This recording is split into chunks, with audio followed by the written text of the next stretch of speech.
నమస్తే, welcome to Suman TV. నేను మీ విష్ణు. ప్రస్తుతంతో పాటు ప్రముఖ స్టాక్ మార్కెట్ అనలిస్ట్ సుందరరామరెడ్డి గారు ఉన్నారు. వారితో మాట్లాడదాం. సార్ నమస్తే సార్. నమస్తే సార్. సుందరరామరెడ్డి గారు, ఈ డెరివేటివ్ సెగ్మెంట్లో options selling and options buying అని రకరకాలుగా మాట్లాడుతుంటారు. సో రిటర్న్స్ పరంగా చూస్తే ఏది కన్సిస్టెన్స్ రిటర్న్స్ ఇస్తుందంటారు అండ్ ఏది సేఫ్ జోన్లో ఉంచుతుంది? సో మనం ఈ ఆప్షన్స్ ట్రేడింగ్ గురించి మాట్లాడాలంటే దాన్ని సింప్లిఫై చెప్పాలంటే ఇన్సూరెన్స్ గురించి మాట్లాడుకుందాం 2 minutes. ఓకే, ఇన్సూరెన్స్ కంపెనీస్ పాలసీలు అమ్ముతాయి, అవి కొనవు. ఎస్, పాలసీలు అమ్ముతాయి అంతే. అమ్ముతాయి. సో కానీ వాళ్ళకి పెద్ద అమౌంట్ ఏమైనా వస్తుందంటే ఏం రాదు. సపోజ్ ₹1,00,00,000 నాకు కారు ఉందనుకోండి, దానికి వాళ్ళు పాలసీ మనకి ఎంతకు అమ్ముతారు అంటే 18,000కి అమ్ముతారు అంతే. అంటే వాళ్ళకి మ్యాక్సిమం అమౌంట్ వచ్చేది 18,000. అంటే టోటల్ కారు వాల్యూలో అది లెస్ దెన్ 1% అంతే. అంటే ఆప్షన్ సెల్లింగ్ అంటే స్టాక్ మార్కెట్లో మనం కూడా ఒక ఆప్షన్ మనం అమ్మటం ద్వారా పెద్దగా అమౌంట్ ఏం రాదు నీకు, కొంచెం అమౌంట్ వచ్చింది, కొంచెం అమౌంట్ వస్తుంది.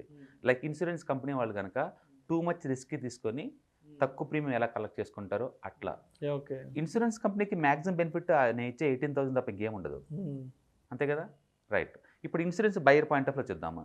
నేను కంపెనీ వాళ్ళకి ఇన్సూరెన్స్ కంపెనీకి 18,000 కడుతున్నానంటే 1 year వరకు నాకు బండికి ఏమన్నా అయితే కనుక నాకు అమౌంట్ వాళ్ళు ఇవ్వాలి, ఎంత డ్యామేజ్ అయితే అంత.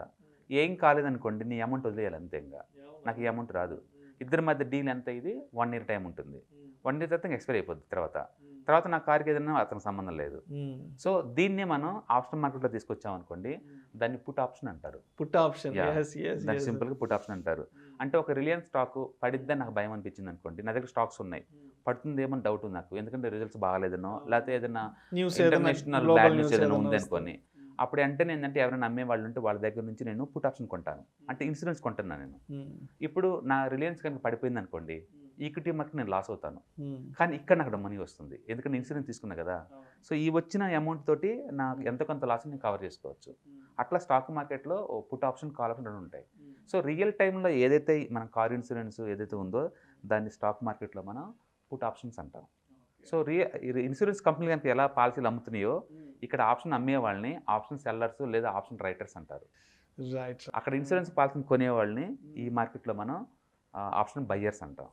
అయితే ఇక్కడ అడ్వాంటేజ్ ఎవరికి ఉందంటే డెఫినెట్గా ఆప్షన్ సెల్లర్కే ఉంది, ఎందుకంటే ఆ ప్రొడక్ట్ డిజైన్ అలా ఉంది. స్టాక్ మార్కెట్లో ఏది గ్యారంటీ అంటే టైంపాస్ గ్యారంటీ, ఎందుకంటే డేస్ అనేది ఎవరు అడ్డుకోలేం కదా. డేస్ ఒకవేళ మార్కెట్ కనుక సైడ్ వేలో ఉందనుకుందాం, మార్కెట్ కదలకుండా అంతే ఉందనుకుందాం 4-5 days, టైం అయిపోయింది కదా. సో స్టాక్ మార్కెట్లో వీక్లీ ఆప్షన్స్ కూడా ఉంటాయి, అంటే దాని లైఫ్ 5 days ఉంటుంది. ఈ 5 days కనుక మార్కెట్ సైడ్ వేలో ఉందనుకుందాం, టైం అయిపోయింది పాలసీ, ఇంకా నీ డబ్బు ఇచ్చే పని లేదు. ఆప్షన్ ఎవరైతే నీ సెల్ చేశారో వాళ్ళ అమౌంట్ తీసి జేబులో వేసుకుంటారు. అది ఎందుకంటే రిలయన్స్ పడిపోలేదు కదా, నేను నెక్స్ట్ వీక్ మళ్ళీ కావాలా, మళ్ళీ నాకు ప్రీమియం కట్టు. అందుకని ఆప్షన్ మార్కెట్లో టైం అండ్ వాలటిలిటీ చాలా క్రూషియల్ ఎలిమెంట్. స్టాక్స్ లాగా నేను బై చేస్తే ఇక్కడ అమౌంట్ రాదు. అందుకని మార్కెట్ డైరెక్షను ఓకే, లేదా సైడ్వే మార్కెటా మీరు క్లారిటీగా అనుకుంటే మనం తీసుకోవచ్చు. రెండోది ఈక్విటీ మార్కెట్లో మనం ఏదైనా స్టాక్స్ కొంటే దాని మీనింగు ఎప్పుడో ఒక రోజు ఎంతో కొంత పెరిగిద్దని మీ ఎక్స్పెక్టేషన్. అది సింపుల్ కాన్సెప్ట్. అది ఏదో రోజు పెరిగినప్పుడే మనం అమ్ముకుంటాం. అంటే నువ్వు సీరియస్గా టైం కలిపి పోక చేయట్లేదు, ఎంత వాల్యూ పెరిగిద్ది కూడా నువ్వు పోక చేయట్లేదు, అందుకని ఎవ్రీబడి కంఫర్ట్. అదే మన ఫ్యూచర్ కాంట్రాక్ట్ తీసుకున్నాం అనుకోండి, మనం ఏప్రిల్ మంత్ కాంట్రాక్ట్ తీసుకున్నాం అనుకోండి, అంటే ఈ ఫ్యూచర్ కాంట్రాక్ట్ ఏప్రిల్ మంత్లో పెరిగిద్ది అంటున్నావు, కానీ ఎంత పెరిగిద్దో కూడా నువ్వు ఇక్కడ బెట్టకాయట్లేదు. ఓకే, అందుకని ఏప్రిల్ మంత్లో నువ్వు పెరగలేదు అనుకోండి, నేను దాన్ని క్లోజ్ చేసుకొని నెక్స్ట్ మంత్ మూవ్ అవుతాను. కానీ ఆప్షన్ మార్కెట్ అలా కాదు, ఎంత పెరిగిద్దో బెట్టకాస్తున్నావు, ఏ మంత్లో పెరిగిద్దో కూడా బెట్టకాస్తున్నావు. అంత క్లియర్ కట్ క్లారిటీ ఉంటేనే ఆప్షన్ మార్కెట్ రావాలి. అందుకని ఆప్షన్ మార్కెట్లో లాసెస్ 99 ఉంటాయి. లిటరల్లీ చెప్పాలంటే ఆప్షన్ మార్కెట్లో లక్షకి 2-3 తప్ప అక్కడ సైన్ అవటం చాలా రేరు. స్టాక్ మార్కెట్ మొత్తం మీద బాగా లాస్ వచ్చే ప్రొడక్ట్స్ అంటే future contracts, option contracts, product wise, trading styles wise, intraday trading, too much losses. ఈ ఏరియాలో సైన్ అవుట్ అనేది చాలా రేరు. అండ్ లక్షలో మేబీ ఒక 5 members 10 members అంతే. మిగతా వాళ్ళంతా టెంపరీగా 1 year 2 years 3 years ఇలా ఉంటారేమో, కానీ లాంగ్ టర్మ్ పర్స్పెక్టివ్లో ఈ ఏరియాలో సస్టైన్ అవటం అనేది ఇది హార్డ్ కోర్ ట్రేడింగ్ వల్ల అవుతుంది. Trading as a full time తీసుకొని ప్రాక్టీస్ చేసుకొని సాఫ్ట్వేర్స్ని, స్కానర్స్ని పెట్టుకున్న వాళ్ళు మాత్రమే అవుతుంది. మీరు కనుక ఆప్షన్ ట్రేడింగ్ చేయాలంటే మినిమం నీ దగ్గర ఒక కపుల్ ఆఫ్ సాఫ్ట్వేర్స్ కావాలి, లైక్ సెన్సిబుల్ కావచ్చు, ఆప్షన్ ఓపెస్ట్రా ఉంటుంది అదొకటి, కానీ లేదా ఆప్షన్ అరాకిల్ కానీ, లేకపోతే ఆప్షన్ ఐ చార్ట్స్ కానీ, ఇలాంటి ఏదైనా ఒక సాఫ్ట్వేర్ ద్వారా మనం ముందే వరస్ట్ అంటే జరిగితే ఎంత లాస్ అవుద్ది, బెస్ట్ అంటే జరిగితే నీకు ఎంత గెయిన్ వచ్చింది క్లారిటీ ఉంటే మనం ఆప్షన్ బిల్డర్ తోటి మన ఆప్షన్ని ప్లాన్ చేసుకోవచ్చు. ఒక్కసారి ఆ ప్లానింగ్లో నీకు కంఫర్ట్గా ఉంది అనుకుంటే మనం ఎంటర్ అవ్వచ్చు. ఈక్విటీ లాగా ఇక్కడ మనం ఎంటర్ అవ్వలేం, ఎందుకంటే టైం నీకు ఆపోజిట్ ఉంటుంది, వాలటిలిటీ నీకు ఆపోజిట్లో ఉంటాయి కాబట్టి. అందుకని ఆప్షన్ మార్కెట్లో ఆప్షన్ బయింగ్ బెటరా సెల్లింగ్ బెటర్ అనేది కంప్లీట్గా మీ ఎగ్జిక్యూషన్ స్కిల్స్ మీద ఉంటుంది. కానీ బై డిఫాల్ట్ ఎడ్జ్ మాత్రం ఆప్షన్ సెల్లర్కే ఉంది. ఎందుకంటే ప్రపంచవ్యాప్తంగా ఇన్సూరెన్స్ కంపెనీలు ఎప్పుడు లాభాలతోనే ఉంటాయి. అవి పాలసీలు కొనవు, అమ్ముతూనే ఉంటాయి. తక్కువ అమౌంట్ అయి ఉండొచ్చు, బట్ అమ్ముతూనే ఉంటాయి. అలాగే ఆప్షన్ మార్కెట్లో కూడా ఆప్షన్ సెల్లర్స్కి ఎడ్జ్ అయితే ఉంది ఖచ్చితంగా. ఎందుకంటే మార్కెట్ కనుక సైడ్ వేలో ఉంటే అతనికి డబ్బు వస్తుంది కాబట్టి. So time decay, volatility decay ద్వారా ఆప్షన్ సెల్లర్స్ మనీ మేక్ చేస్తారు, బట్ కొంచెం మనీ. బేసికల్గా ఆప్షన్ సెల్లర్స్ ఏమో మంత్లీ రెంటల్ లాగా అనమాట, అంటే మంత్లీ 3% 5% ఇలా ఎక్స్పెక్ట్ చేస్తుంటారు. ఆప్షన్ బైర్ ఏమో లైక్ లాటరీ టికెట్ లాగా, ఏంటంటే ఏదో రోజు జాక్పాట్ తగిలిపోద్దా, అన్లిమిటెడ్ అమౌంట్ రాబోద్దా అని చూస్తుంటారు. సో ఆప్షన్ సెల్లర్కి ఏమో లిమిటెడ్ ప్రాఫిట్, అన్లిమిటెడ్ రిస్క్. ఎందుకంటే నువ్వు లాస్ వస్తే ఆప్షన్ సెల్లరు ఏ రోజుకి ఆ రోజు లాస్ కట్టాలి, మళ్ళీ ఏ రోజుకి ఆ రోజు కట్టాలి. దాన్ని ఎంటీఎం లాసెస్ అంటారు. అదే ఆప్షన్ గెయినర్కి అనుకోండి, ఆప్షన్ బయ్యర్కి అనుకోండి, ఈ ఎంటీఎం లాస్ ఈ హెడేక్ ఏం లేదు, సింగిల్ టైం కడతాడు లాటరీ టికెట్ లాగా. వస్తే వచ్చింది, పోతే పోయింది.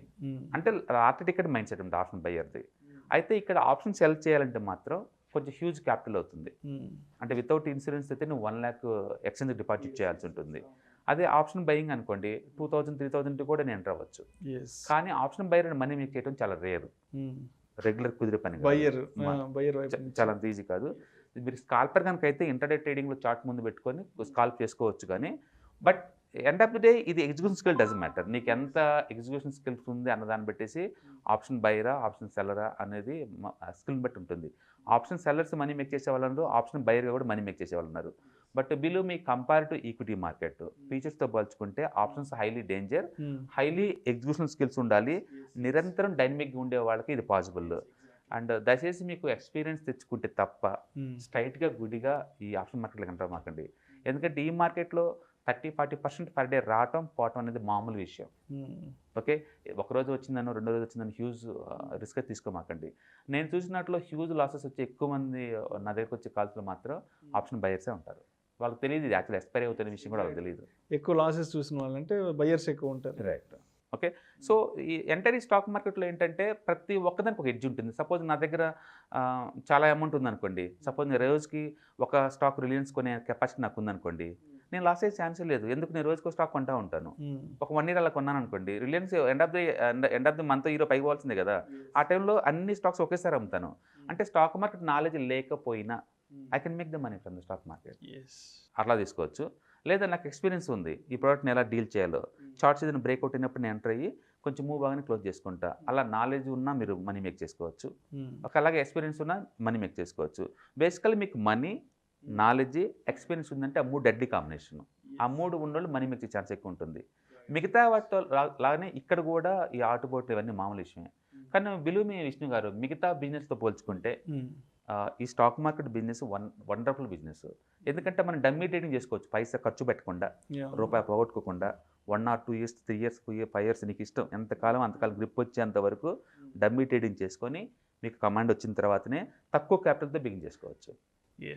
రెంటల్ లేదు, ఎంప్లాయీస్ హైరింగ్ లేదు, 10 మంది పని లేదు, నువ్వు నీ ఇంటర్నెట్ కనెక్షన్, మీ ల్యాప్టాప్ అంతే. ఒకసారి గ్రిప్ వచ్చిన తర్వాత మాత్రమే మన మార్కెట్లో రావాలి. అయితే మీ సైకాలజీ ఇష్యూస్ చాలా ఇంపార్టెంట్ ఇక్కడ. సైకాలజీ మీ గ్రిప్ అనుకుంటే స్టాక్ మార్కెట్ ఉండొచ్చు. స్ట్రైట్గా ఆప్షన్ మార్కెట్ పోతారంటే I don't recommend you. First మీరు ఈక్విటీ మార్కెట్ చేసుకోండి, దాని మీద మనీ మీకు వచ్చిన తర్వాత లివరేజ్ ప్రొడక్ట్ చూడాలండి. ఇది ఈజీ ఈక్విటీ మార్కెట్ డీల్ చేయటం వాటితో పోల్చుకుంటే, ఎందుకంటే అక్కడ అందరికీ కుదరదు. అంటే ఇవాళ రేపట్లో సాఫ్ట్వేర్ వచ్చిన తర్వాత ఈ ఆప్షన్ గ్రీక్స్ అనాలిసిస్ చాలా ఈజీ అయిపోయింది. కానీ ఒకప్పుడైతే బ్లాక్ అండ్ షూ ఫార్ములా వాడేసేసి ఈ ఆప్షన్ ఎలిమెంట్స్ మొత్తం చూసుకొని చేసుకోవడం చాలా టఫ్గా ఉండేది. బట్ ఇప్పుడైతే కొంచెం సాఫ్ట్వేర్లో వచ్చింది కాబట్టి లిటిల్ బిట్ ఈజీ అవుతుంది. But still experience does matter ఇక్కడ. మీలో ఎవరైనా సరే ఆప్షన్ ట్రేడింగ్ చేద్దాం అనుకుంటే నియో స్టాక్స్, అక్కడ ఆ సాఫ్ట్వేర్లో మీరు లైవ్ మార్కెట్లో ఆప్షన్ ట్రేడింగ్, డమ్మీ ట్రేడింగ్ చేయండి. ఎక్స్పీరియన్స్ వచ్చిన తర్వాత మాత్రమే లైవ్ మార్కెట్ రండి. వచ్చేటప్పుడు కూడా నేకుడ్ బయింగ్ వద్దు, నేకుడ్ సెల్లింగ్ వద్దు, ఖచ్చితంగా స్ట్రాటజీస్ వాడండి, వాడి మీరు చేసుకోవచ్చు. Thank you sir, thank you so much. Option selling versus option బయింగ్కి సంబంధించిన విశ్లేషణ చాలా అద్భుతంగా ఇచ్చారు. Thank you so much sir. ఇలాంటి మరిన్ని interesting videos and valuable information కోసం వెంటనే మా Suman TV money channel subscribe చేయండి, లైక్ చేయండి, షేర్ చేయండి. అదేవిధంగా మీ అభిప్రాయాలను వీడియోస్ కింద కామెంట్స్ రూపంలో మాకు తెలియచేయండి. And this is Vishnu signing off.